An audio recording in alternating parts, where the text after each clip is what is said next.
isn't just business news, we're news for business people.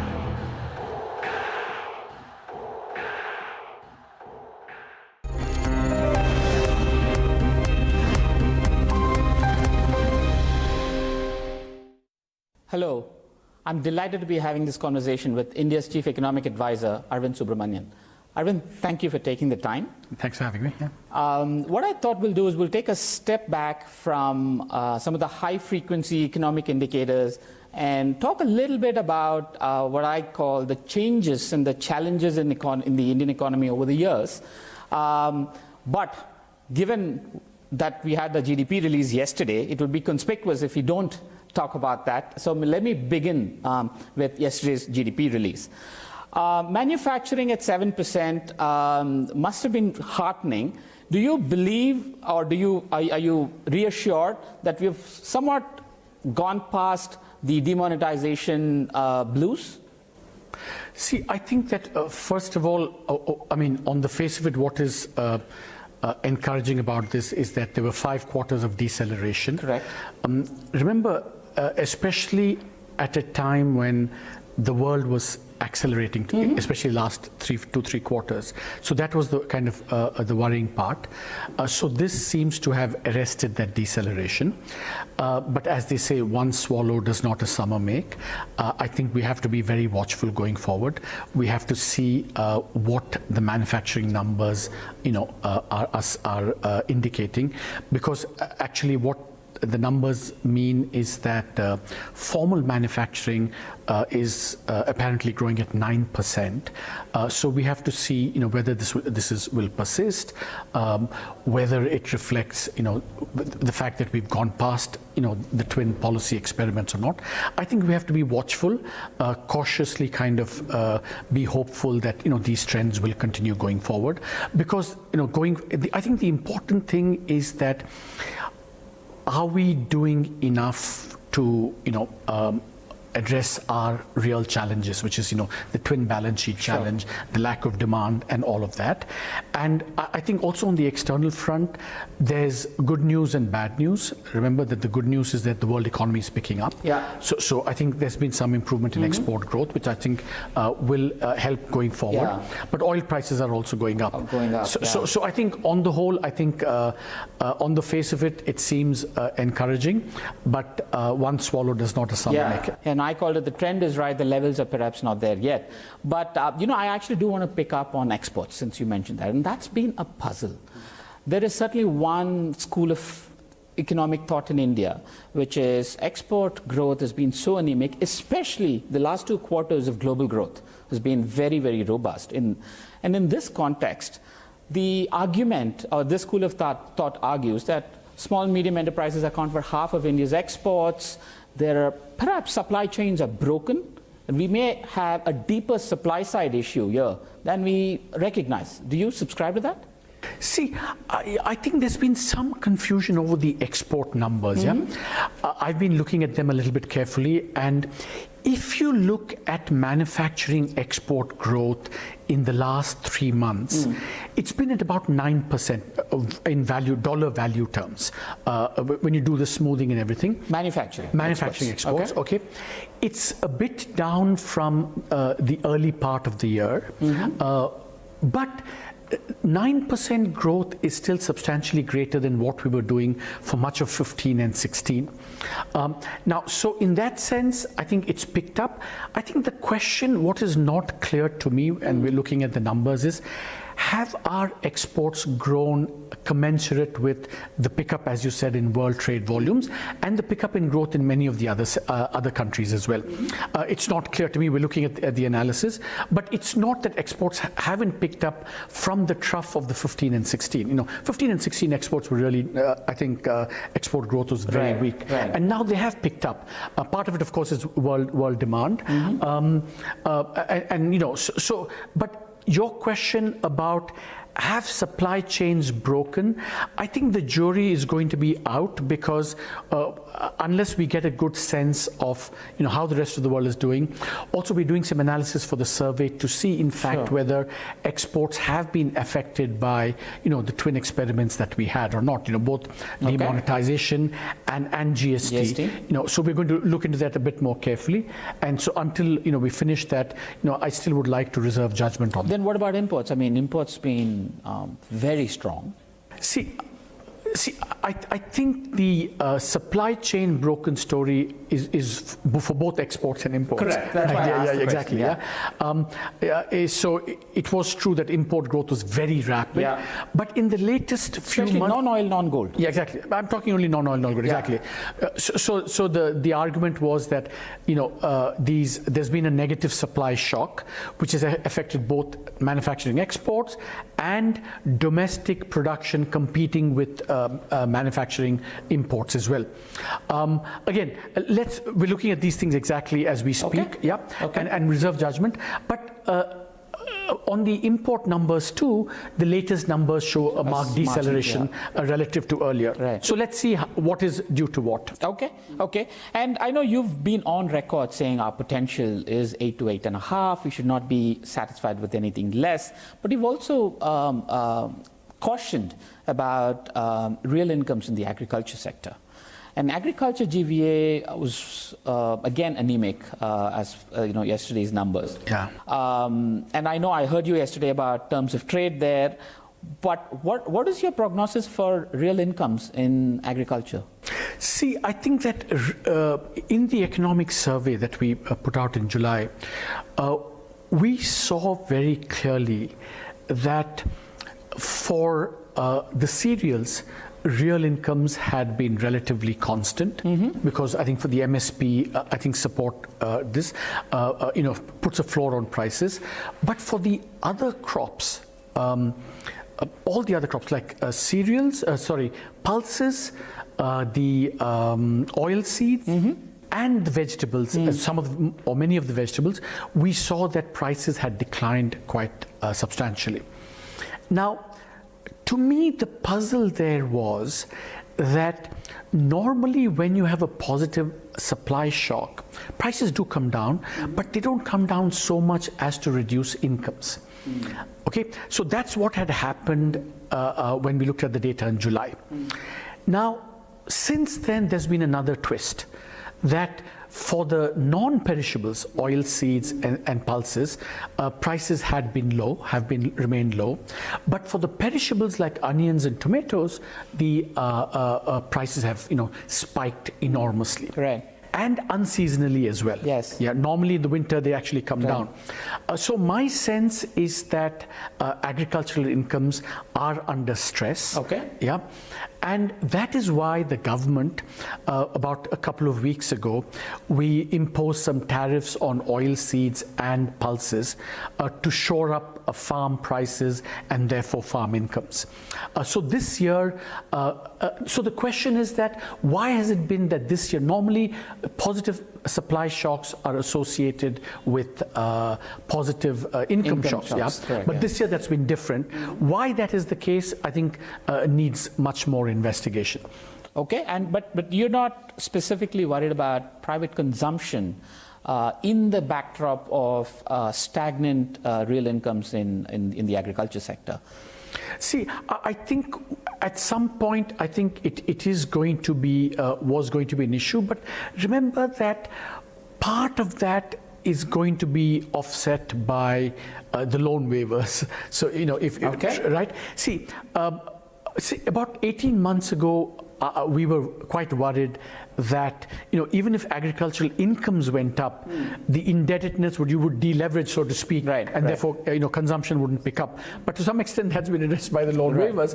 But that being said, now we're talking not even from income to consumption, but income itself has not been as robust as it should be. So I think therefore, so what we should do long run to boost agricultural productivity, I think is a kind of a central issue policy going forward. Okay. So now I want to kind of move beyond some of the high frequency indicators, like I said, and talk a little bit big picture. So the one kind of description about the quality of GDP growth or economic growth over the last year or two has been that of jobless growth. Jobs are certainly mainstream. Certainly thanks to some of the political leadership of the country, it's now mainstream, it's being discussed everywhere. Again, there are two schools of thought. One that says, listen, we do not have evidence that it is either jobful or jobless, and the other school of thought which says it's clearly jobless.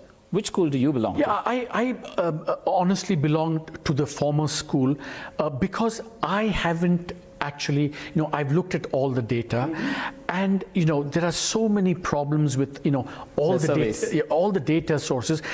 Some are very old. The most comprehensive one is very old. The more high frequency ones have all these other issues with them, and I can honestly say that that's why in the first survey that we did 3 years ago, we somewhat foolishly took on the employment question and then discovered that maybe the numbers were not as robust as it should be. So I think that's why Niti Aayog was entrusted with coming, and they're going to come out with that. And I honestly don't have enough of a basis to know, one way or the other. But however, I think that, but we can still talk about the policy question. Even if we are agnostic or ambivalent about. Absolutely. And in fact, I was going to actually pick up on work that you did in the last year's survey, where you talked about employment elasticity, and you picked up two sectors, right? The apparel exports and leather exports. And I'm just kind of extrapolating from your numbers. You said every 10 lakhs in investment in these sectors, the apparel sector creates 240 jobs. The leather sector creates 70 jobs, whereas the classic Make in India type sectors that we think of, auto manufacturing and steel, produce anywhere between 1 and 3 jobs. Now, with this employment, with this kind of diversity in employment elasticity, and the fact that our exports are not picking up, it's reasonable to impute that there is perhaps a jobless growth, isn't it? See, I think that the one observation I would make is the following, that if you go back to the kind of boom period, right, 3 sectors that did very well were IT, agriculture, and construction. Okay. But and of course, exports also did very well. But to me, I think, and I'm going to answer the question in the following way, is to say that, you see, I don't think there is in India a serious employment strategy which is not part of a broader growth strategy. I mean, I just don't think you can say, I will create jobs without, increasing the size of the pie. It just doesn't work in India, right? Therefore, I think there are always going to be 2 components of the growth strategy, which is to revive growth to the 8 to 10%, whatever, and then supplement it with, kind of sector-specific policies, maybe picking on sectors that have greater potential for job growth. And that's why, we picked, clothing and leather and footwear. And also remember that in June of 2016, kind of recognizing the opportunity for these sectors, we enacted a clothing package. And also recognizing that these were sectors where an opportunity was being created because China was vacating space, because as Chinese wages and incomes rise, it's clear that they're vacating space. And Bangladesh and Vietnam are capturing those. Bangladesh, Vietnam, Laos, Ethiopia, etc. But the point is that it's an opportunity that we should also, make a really aggressive, bid for. And that's what I think government wants to do. In fact, that was going to be my question, Arvind. I mean, so with, when we see numbers like these, the immediate policy temptation is to pick sectors. Isn't there since we're talking big picture, isn't there a larger worry about the state, and certainly the Indian state, picking sectors for policy measures? And I know it's always come back to hurt us over a longer period of time. Do you still believe that we should pick sectors, sector-focused policy? See, Danny Roderick is one of my co-authors. And one of my favorite economists, And, he's a big believer in industrial policy. See, I'm a little bit more, I'm agnostic. It's not that I want, I have a strong view. Let me tell you why I'm agnostic on this, right? On the one hand, it seems to me that, in some of these sectors, we should be doing well, and traditionally we didn't. We haven't been traditionally, but it still seems to me that we can, especially given the potential, like clothing and footprint, so on. After all, despite all the challenges of our economy, wage rates are still very competitive in India. In certain places we still have reasonable access to world markets, and there are firms in this sector that are doing very well. So it's not that we have no successes in these sectors. The challenge is to find why some firms are successful, or number of firms, and how we can kind of scale that up to other firms. So in that sense, it's not picking a model that has been an unambiguous disaster or failure, but so there's something there that can be picked, right? But on the other hand, I do think that why I'm a little bit more reticent, and probably echoing some your thoughts, is that one, I think where perhaps I kind of don't agree with Danny as much is that, industrial policy, the state capacity requirements for industrial policy are quite, big in two senses, having the ability to, pick. But I think much more important, which is where I think we've failed completely, is to facilitate exit where it fails. Remember that many of these things are going to fail, and that's part of industrial strategy. I mean, if there are no failures, you've not done a good industrial strategy, right? Industrial policy. But you have to fail. But remember, and this comes back to one of the big themes of, certainly one of the big themes, one of our big lessons in India over the last 2 years, and I say this in a slightly glib way, which I kind of like the saying, so I'm going to say it. I think that over the last 40 years, we've gone from kind of capitalism without exit, from socialism without entry to capitalism without exit. So if exit is going to be so difficult in India, then I think the onus on industrial policy is that much greater, because it's not just picking the right winners, but allowing the losers to fail, where our record has not been very good. So that's what makes me a little bit more ambivalent about industrial policy in India. And by exit, you don't merely mean bankruptcy filings, do you? And do you believe the current bankruptcy code addresses some part of that problem? Yeah. So two things that I think that when I mean exit, I mean much more than bankruptcy. Right. I figured. For example, labor. There are lots of labor, and there are exactly labor, and just there's so many public sector firms which are very inefficient and things. But this leads me to bankruptcy, because I think that in some ways, one of, I think, the biggest reforms in the last 2 years, whatever, right? GST is one of them. We'll come to that in a second. Yes. I think that the bankruptcy law and the NCLT process are possibly going to be one of the big reforms. And of course, we'll have to wait to see how it works out, etc. But I think the reason why I'm saying what I'm saying is that for the first time, it seems to me that we may have come upon or hit upon a framework, administrative legal framework that will allow exit to happen, right? In terms of the creditor-debtor relationship, but more broadly exit, right? And if that happens, I think it would actually be unprecedented in India, where we've not had this kind of bankruptcy and exit before. So that's why I'm very kind of quite excited, but also watching with great attention. I mean, we have to see how it works out. And we're having teething problems. That's clearly. I mean, that's going to be the case.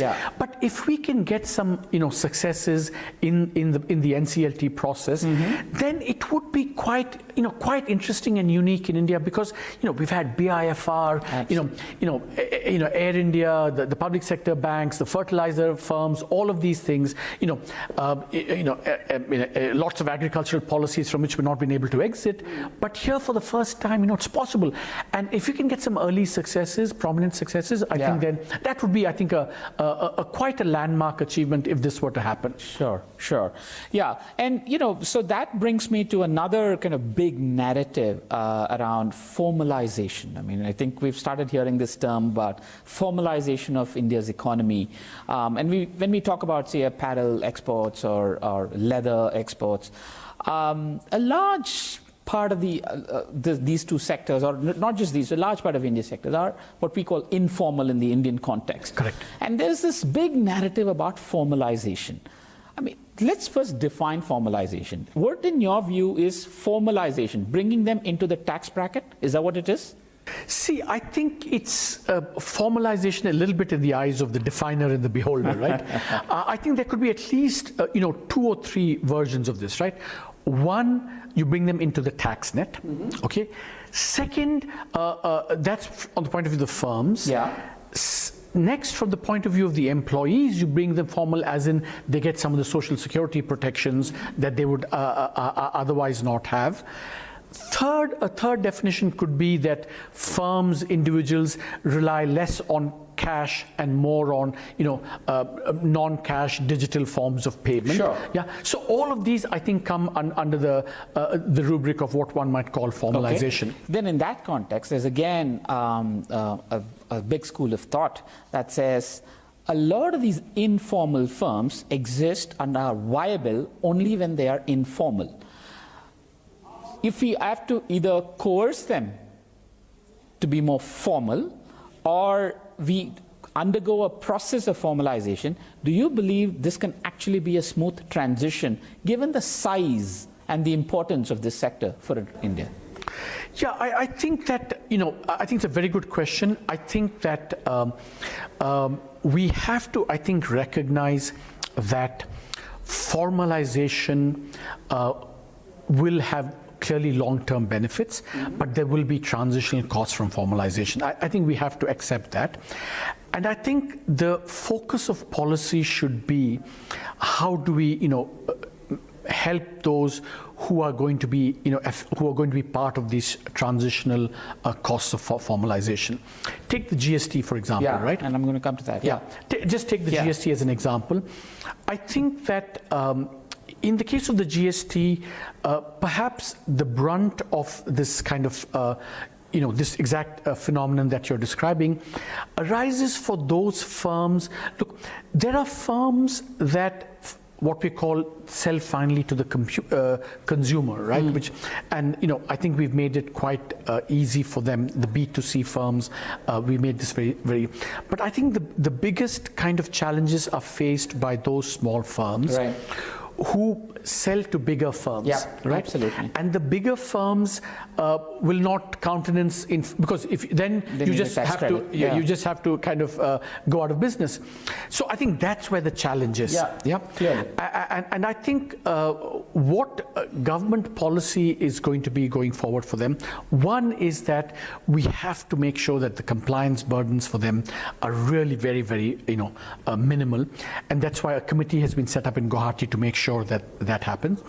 I think the second thing we have to do for them is to make available credit, much more easily for them. Because remember, for many of these small firms, you kind of little bit take a hit on the fact that you have to go from informal to formal. Yeah. But I think it can be offset by, because remember, the process of formalization could in principle and should make access to credit much cheaper and easier than before. For example, if you have a tax trail of payments, then you can use that, even as a bill to get discounted at the banks, for example. Right? So I think that's the way we have to think creatively about how to address, the challenges faced by some of the small and medium enterprises. But some transitional costs, I think, are going to be, we've been seeing that. Yeah, I mean, in terms of access to credit, I mean, it's unclear to me what comes first. I mean, do you have to be formal first to get access to credit, or do you get access to credit and then become formal? And I think there's a tension between the two. Yeah, I think that, so in some ways now, given that we've kind of crossed the Rubicon on this, then I think the kind of tax being part of the tax net has been kind of either induced or whatever forced upon thing. I think that we should use that opportunity to immediately make credit available to them. So in a sense the question has been answered to some extent. True. Yeah. But you do believe it's a necessary condition for growth for India in the decades to come. Formalization, larger share of formal economy. I think that the answer has to be unambiguously yes, because that's the history of development. The history of development is more and more informal becoming formal. I've not studied enough cases or enough episodes when it happened. I think, maybe we need to focus on that. But we know that this has been the process. I mean, part of the process of development has been formalization. Sure. But those happen naturally. I mean, I'm not sure if there was policy impetus that focused and laid emphasis on formalization. Yeah, I think maybe there's a kind of policy acceleration here that's coming about. So there's going to be an endogenous process. There's going to be some induced process. I think that, but that there has to be some, and that's good in the long run. Sure. I have no doubts about that. Okay. So I'll come to GST, and I want to talk about GST in the larger kind of context of federalism. Exactly. But GST will perhaps be your single lasting legacy of your tenure here. Right from the revenue neutral rate, the revenue neutral committee. But I don't want to get into the transitional issues around GST. Those are transitional. Really, now states are guaranteed revenues for 5 years. Then we've got the fisc. For the 5-year period, are we betting too much on buoyancy? Given rationalization of rates are happening. So there's neutrality is somewhat now, that anchor has been dropped. See, I actually think that sooner rather than later, and well within the 5 years, I think the 14% compensation will become moot, because states are going to be generating, from this. And I'm not saying this just based on, we're beginning to look at the numbers.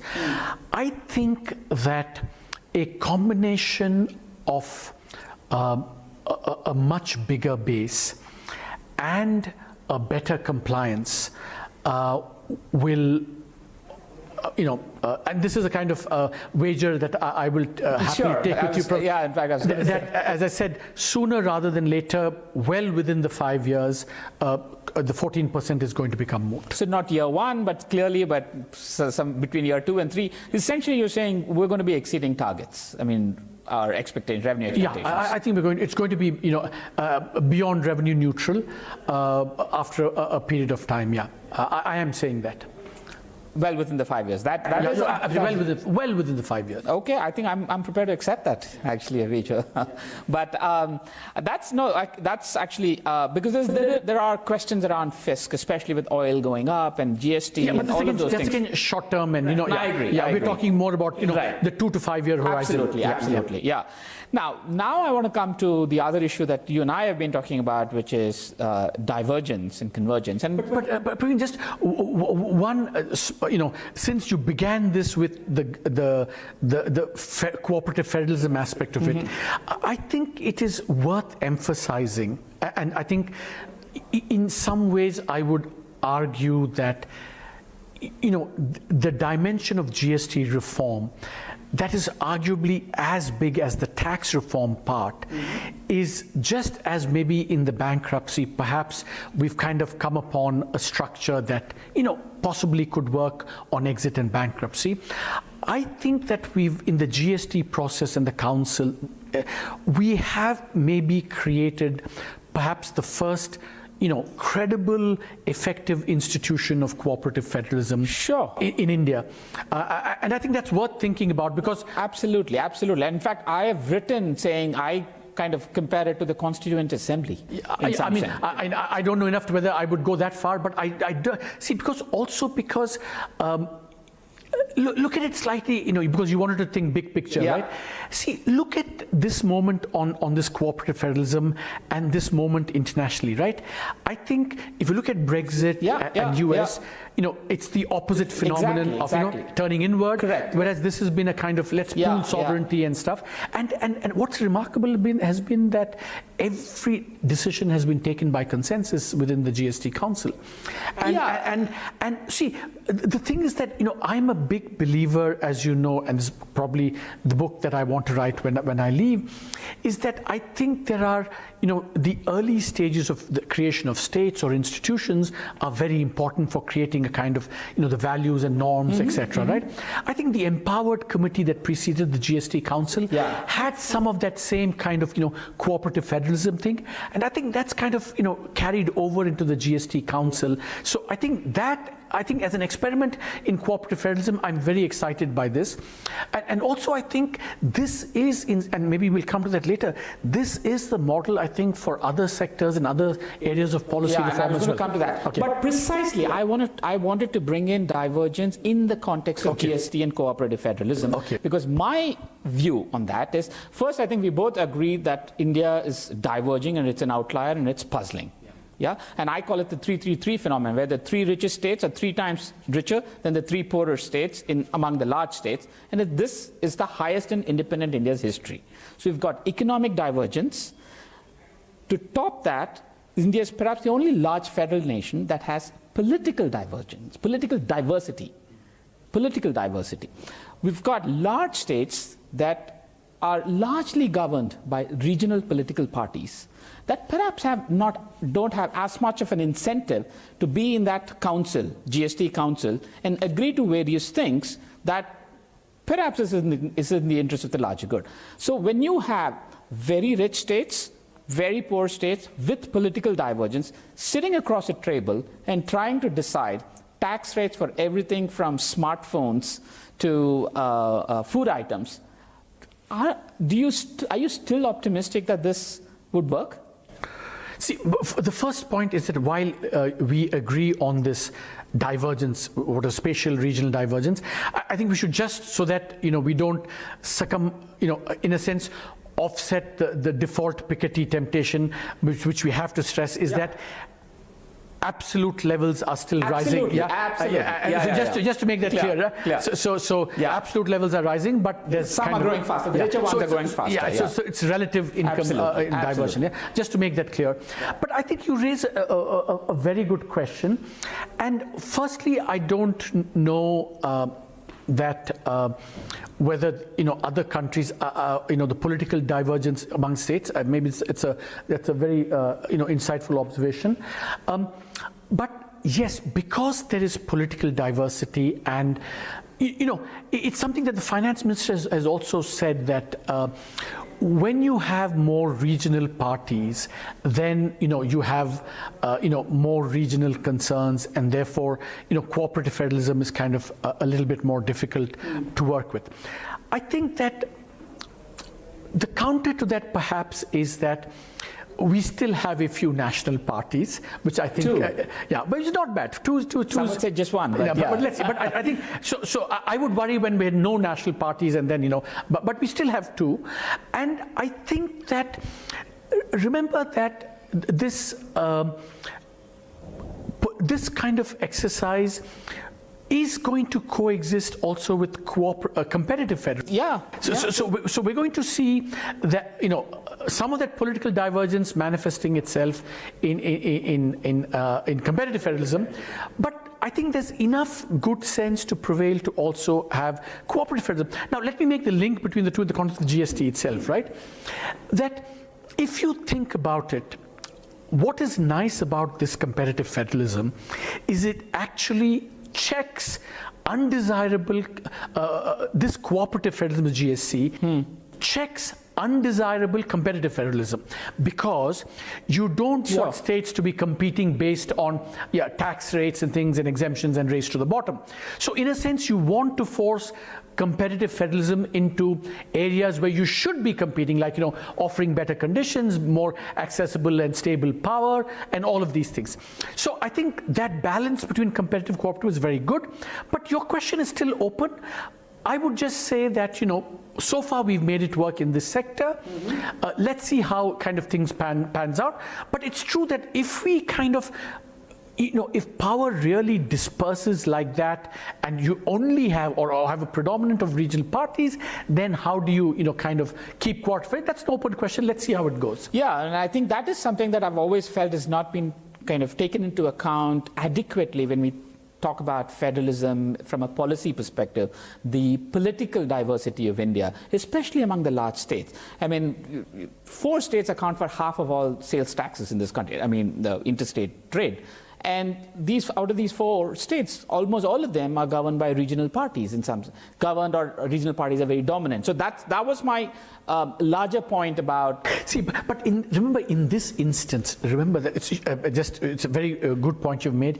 But I think a small insight on this is that the reason it has worked or working in this case also is that the powerful large states, as it were, are the poorer states and the consuming states. So GST is actually, in a sense, when you go from, you think, although this is not going to work out in practice, but in principle, GST was moving from a production base to a consumption base, and therefore the poorer states are also the consuming states. So in that sense, Uttar Pradesh, Bihar, Madhya Pradesh, etc., have stood to gain from this process, and so you've been able to, bring them into the process. Yeah, but you've got states like Tamil Nadu, where the 2 national parties are not present at all, but is a significant contributor to India's economic growth as well as to tax revenues. But there I think that, it's a fair point, but I think that's where, ultimately the buoyancy and the compliance will mean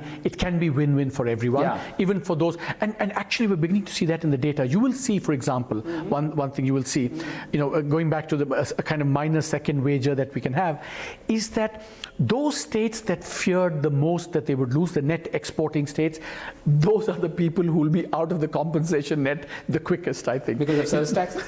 Service, and also consumer, the Maharashtras, the Gujarats, Tamil Nadus, I think they will not do badly. No, I think I'm prepared to agree with you on that one. But I then, in this context, I want to talk about GST's impact on divergence going forward. And I think this is where we perhaps diverge in our views. My kind of view is GST does remove an important fiscal tool that the states were using. You could argue that was the wrong policy, but taxation was an important tool that states over the years across the world have used to attract business. Now, if Walmart wants to come in and set up a factory in India, Bihar today cannot say, I can give you these tax benefits, so come to Bihar, even though Bihar would perhaps need Walmart much more than, say, a Tamil Nadu or a Karnataka or a Maharashtra. So GST does remove that fiscal tool. Now, in this context, how is a Bihar going to compete? It's all right to say power and governance, but they don't have the state capacity yet. See, but then I would say, firstly, 2 or 3 responses again to a very good question.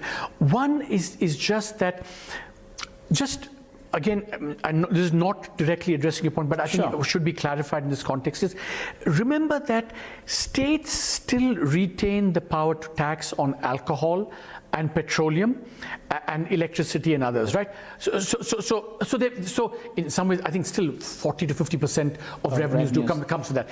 So that's just as a factual point. But my second point is the following, that it's more kind of an empirical observation that if you have weak state capacity and you're not able to provide power, etc., you're also probably not going to be able to attract investment just based on giving tax concessions. I mean, it's an empirical, it's not a watertight theoretical argument, but I think after all, Bihar over the last 35, 40 years has not attracted, even though it had the ability to use exemption. No, but the cases of South Carolina attracting BMW entirely through fiscal incentives. But that's because the basic governance and state capacity. So there's a basic minimum. Yeah, there's a basic minimum you read, which I think, and that's why, Gujarat was the one that was able to attract, or Tamil Nadu were able to attract. Right. They could do. So in that sense, I think that it's kind of a, if you have the state capacity, you probably don't need the exemptions. If you don't have it, it wouldn't work even with the exemptions. Okay. So I think that's my kind of working proposition here. And so in that sense, I think GST has not undermined that at all. So it would not exacerbate divergence any more than we were already diverging. Yeah. But then how do you argue that it will actually help in convergence? Yeah, so so the way it would help convergence, I think, is that basically, now remember, you've gone to a consumption tax, so you've got rid of all these distortions, sure, right? Sure. Now, it's true that on the one hand, I think that the impact of this on what's going to happen to trade between states is a little bit open, and we've kind of agreed on that. So I think the way it can help convergence is, in a sense, by putting pressure on these other governments, to recognize that you can't play this incentive game, and you have to play the other game. So that's the way I think it's going to work, and I think to the extent that it increases interstate trade, I think the forces of convergence also could increase. But that is ambiguous. I don't know, because see, in the economic survey that we did last year, we did raise the possibility that India's trade was so high, at least relative to what we felt, partly because of the distortions that we had in terms of the interstate taxes and so on. Correct. So let's wait and see whether this is actually going to increase interstate trade or not, which I think it will, because we are creating one common market. And then if we do that, I think then the forces of convergence, because remember that the puzzle about convergence in India is aggravated, the puzzle about lack of convergence in India is aggravated by two related observations. One, trade between states is quite high. Fairly robust, fairly robust. And migration is also pretty big. So why is that happening? Are you convinced of the migration? I know you use railway data. Given there are natural barriers to migration in terms of cultural diversity that a country like India has, which is perhaps not there in countries like America, are you convinced that we have free movement of labor across? See, I think that remember that the contrast I've always conceptually made is between India and China, right? Yeah. But some things you're saying, actually, see, in China you've had labor mobility as the force for convergence. Correct. For two reasons, right? One is it's relatively uniform, right? Exactly. They're all, and the point that you're making, Han Chinese everywhere, 90%. Yeah. Second, of course, I think that you remember mobility involves overcoming fixed costs. So in order to do that, I think the differential in earnings between where you are, things has to be pretty big. Yeah. So rapid growth in China, the high growth, actually, both whatever overcame whatever thing and made people. In India, it's true that the fixed costs are higher for the reasons that you're saying. Correct. But I think that we've had growth enough to overcome some of these costs, because finally I'm just basing my arguments on the numbers that were very surprising. Okay? Yeah. It is true. I mean, if you look at what we've done may not have been perfect. I think there's ways to improve upon that. But if you just look at the raw numbers, it's just astoundingly high. Right. And much higher than what we believed. So I think we need to maybe kind of little bit reverse our defaults and not think that we not have enough mobility, but to think that why we do have so much mobility and see, Sure. So I think the numbers do speak to having to change our priors on how mobile labor is in India. Okay. Which also tells me that perhaps the wage differentials have grown so large that it's overcome that. I think that could be. Yeah. Now, the other thing that I wanted to, which not many people have heard of, which is in the context of GST, is you're now talking about the electricity market and a similar concept. So why don't you kind of talk about what do you have in mind for the power market in terms of one nation, one power, if I can call it that? Yeah. See, let me say, I think there's a lot to say about power, but I just want to say two things about power which are related to GST. I don't want to talk about the power sector because there's so many issues there. Just related to this. To me, it is a travesty, absolute travesty, that 70 years after independence, we don't have one market for power in India, right? States can impose tariffs, as in not electricity tariffs, but as in tariffs, protectionist measures, which prevent someone from one state buying power from another state. It's just straightforward protectionism. Balkanized power markets, a balkanized economic India. I think it's a travesty that 70 years after independence we should allow this, we should permit this. Is India an outlier in that? I mean, compared to other large federal economies? I see. I'm not sure, but I would doubt very much. I would doubt in the European Union you're allowed to, because the four freedoms include services and things as well. So I would doubt that.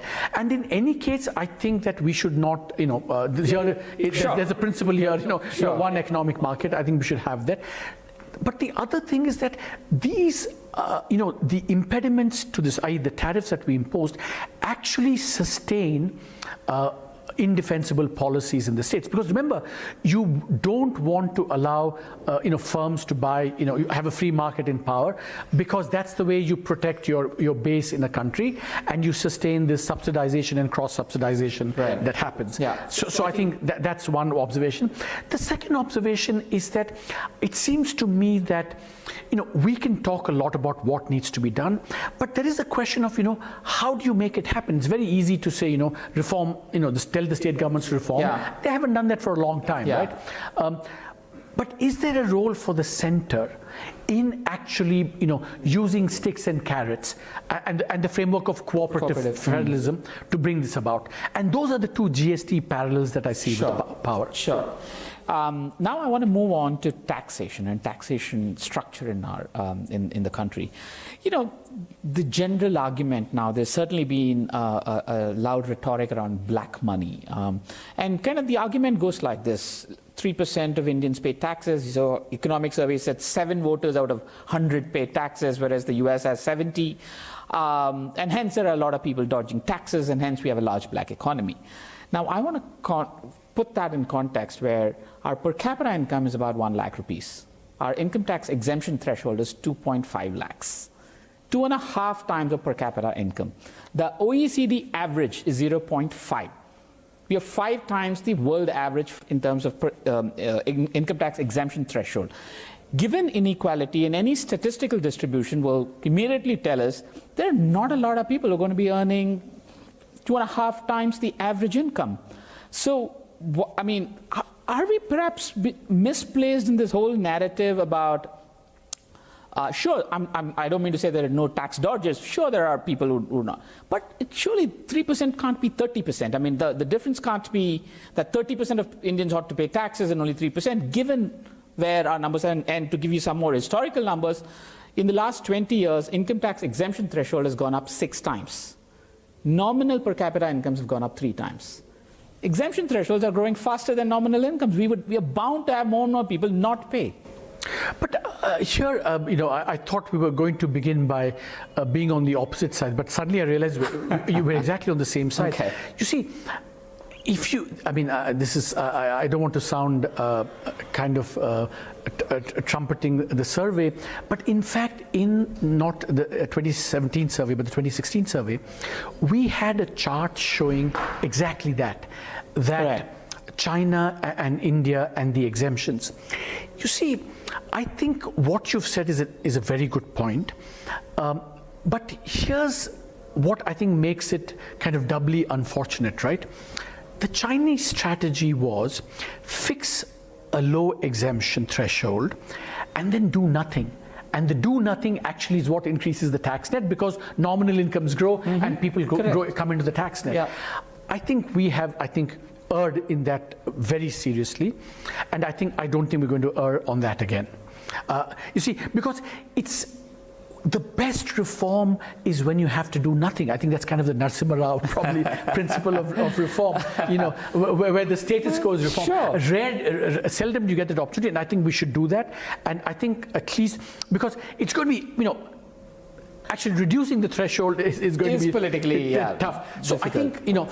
I think, so the solution that is to basically say freeze the threshold, we have to do other things as well. Yeah. But certainly raising thresholds is, I think, inadvisable. So the new direct tax committee that has been set up, will you promise to take this up? Should we even link exemption to some sort of per capita income? I mean, there should be some framework by which we do this. But by looking at your numbers that you cited, I think we are so far away, absolutely, right? Yeah. That if we can't reduce the threshold, we should do nothing for at least. That would, I think, be the way forward. And hopefully you put this on the agenda in the direct tax committee. But the other thing I wanted to talk to you about taxation is about direct versus indirect. I mean, states and center combined, our direct to indirect ratio is 35-65, the exact opposite of other OECD nations.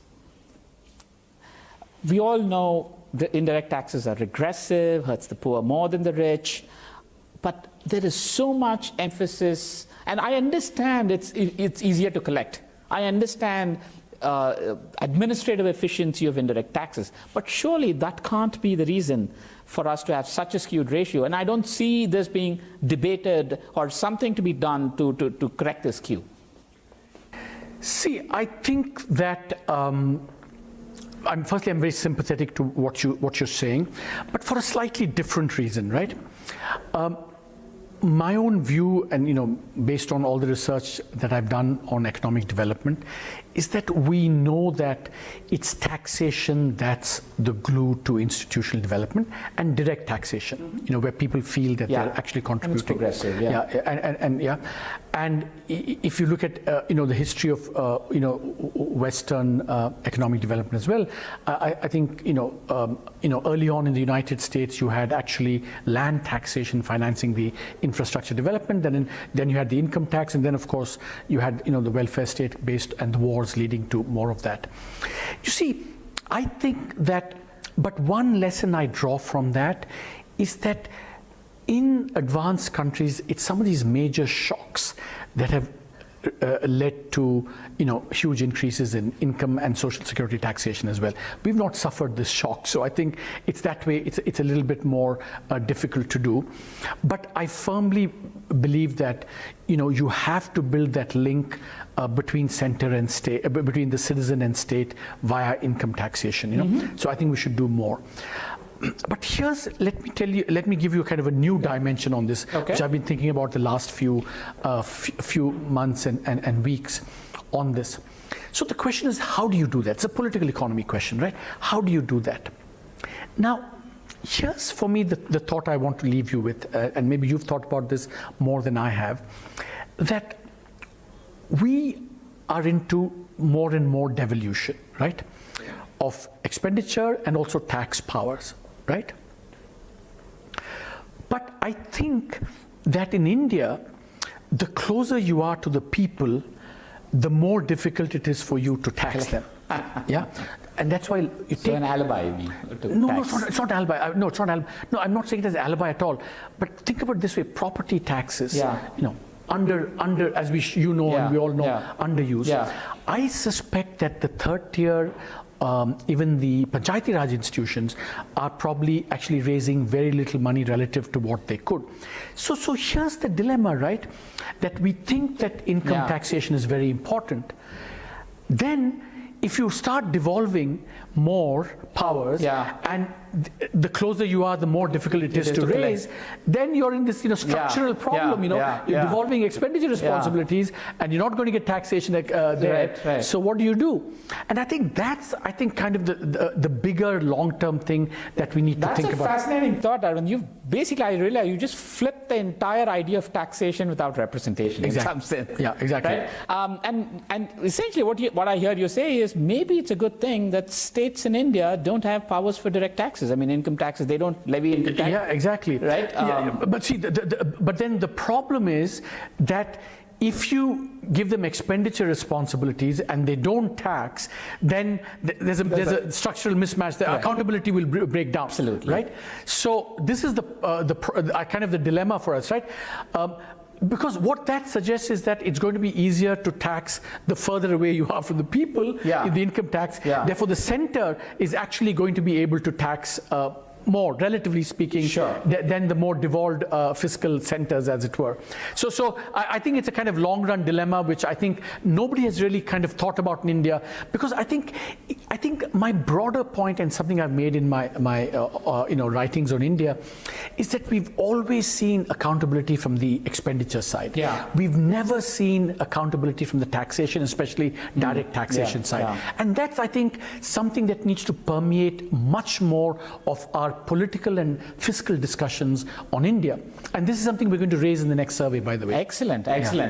Because, one of my hypotheses has been direct tax. This queue is continued primarily because we know that very few pay direct taxes, income taxes largely, and there's a capture. I mean, the loudest are the 3%. And which is why we have things like long-term capital gains exemption, tax exemptions. We have 6 income tax exemption threshold being raised 6 times over 20 years. It's this 3% that's making the loudest noises. And so perhaps, there is a strong capture here. See, I think it's again a good question, but let me say what I think what is probably the way forward, right? I think that the problem or the challenge in India is, I think there's the capture issue. I think there's one set of issues, right, which of course affects the capital gains issue and the wealth tax and all of that, right? But I think maybe the bigger question is what you started off with. Why don't that 3 or 5 or 6%, whatever it is, why doesn't it become 30%? I think part of it has to do with the fact, and this is something that I think is one of the deepest insights on this, which Professor Indira Rajaraman made some time ago. I think there are 2 things going on here, right? People don't want to voluntarily pay taxes for 2 reasons, I think. One, I think they think if you don't have trust in government to spend well, to provide the basic essential services, then you're not going to voluntarily comply. I think the second, this is Indira Rajaraman's insight, which is that if you look at the history of taxation, the income tax comes later in the process, or at least the willingness to pay taxes, or let me take that back and say, redistribution comes later in the process, because you have to build sufficient trust that government can provide the basic public goods for everyone so that you feel you're benefiting something, and then you're willing to, for your taxes, the top 3% to go towards redistribution, right? But in India, the redistribution motive has come very early in terms of governmental responsibilities.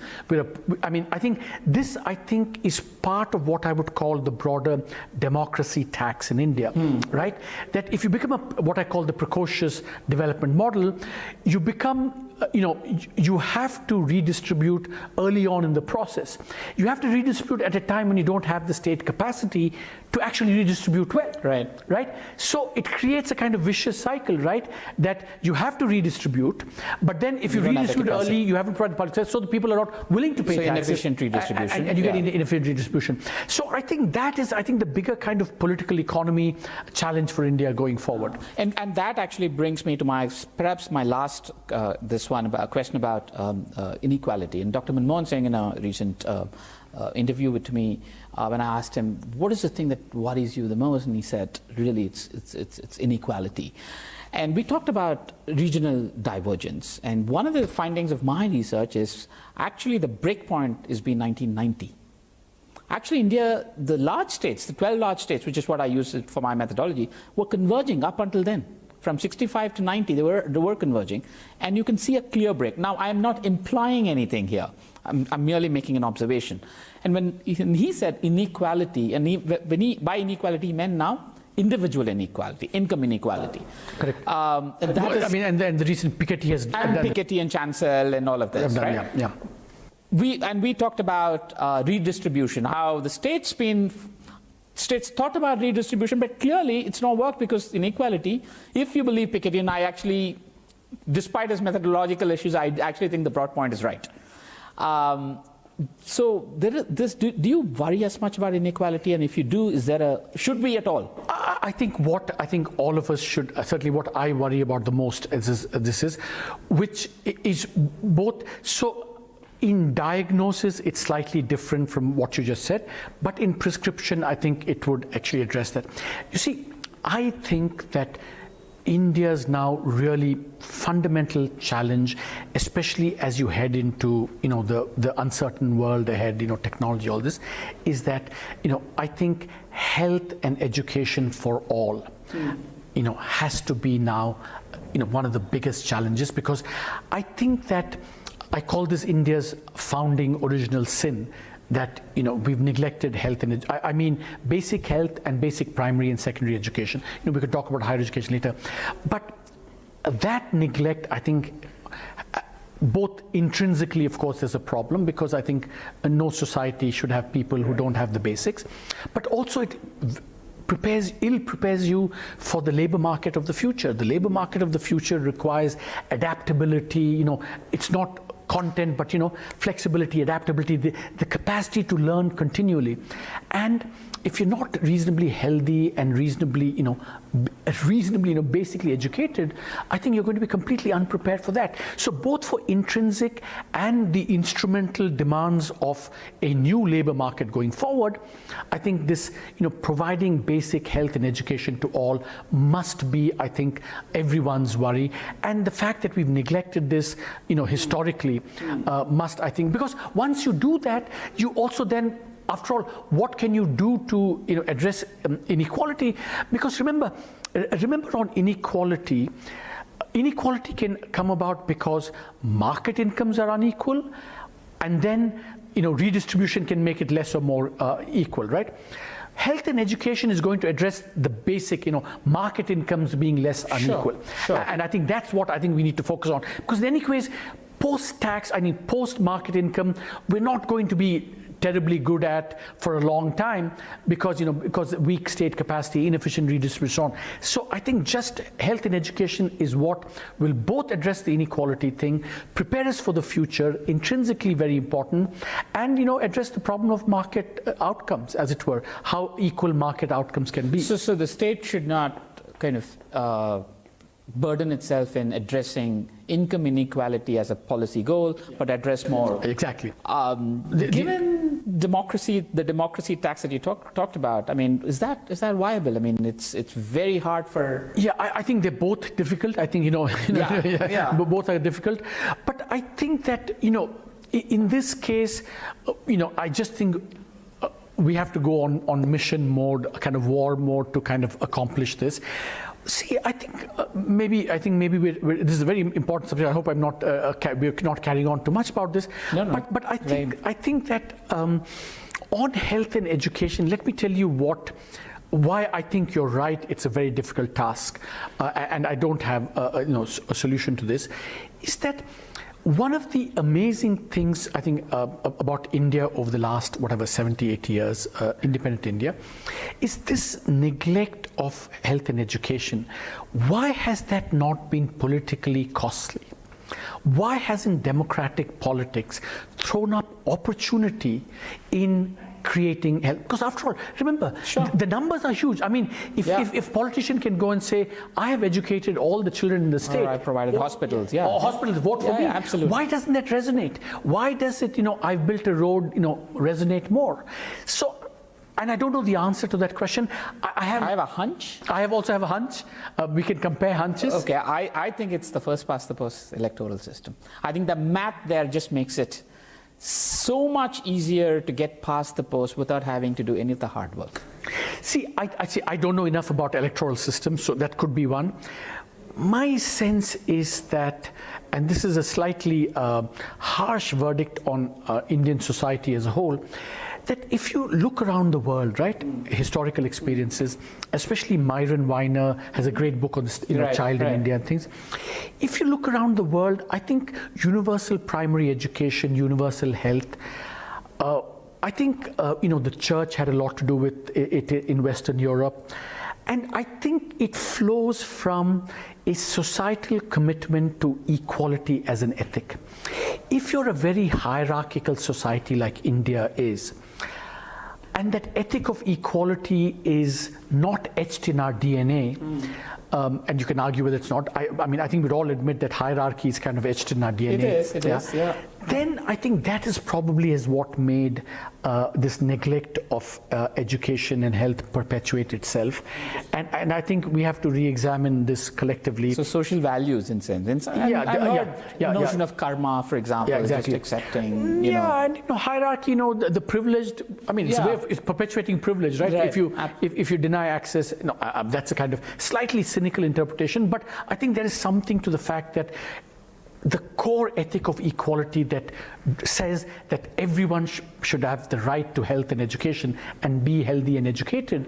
Forget about what, I mean, I think it gets reinforced given the market and the labor market of the future, but I think would be my... That's very interesting. That's actually been fascinating, but before I end, I want to ask you, so what can we look forward to in the next survey in terms of interesting analysis? See, I think, this is always, the one thing I'll say is that India is so rich that, there's always going to be something interesting that can be done. Yeah. We hope we can do something. Let's see. We'll have to wait and see. But we always try to make it interesting in terms of analysis, but also accessibility. Everything. Sure. So new ideas, new data sets, everything. So we're going to try and do the best we can. But I must say that we are suffering from performance anxiety. To live up to the standards of the last few surveys. And they've been exemplary the last few surveys. So thank you, Arvind. This discussion has always been fascinating. You've made me think quite a bit about my established notions of GST and divergence and inequality. But thank you, and I hope viewers did too. Thank you. Thanks a lot, Praveen. Yeah.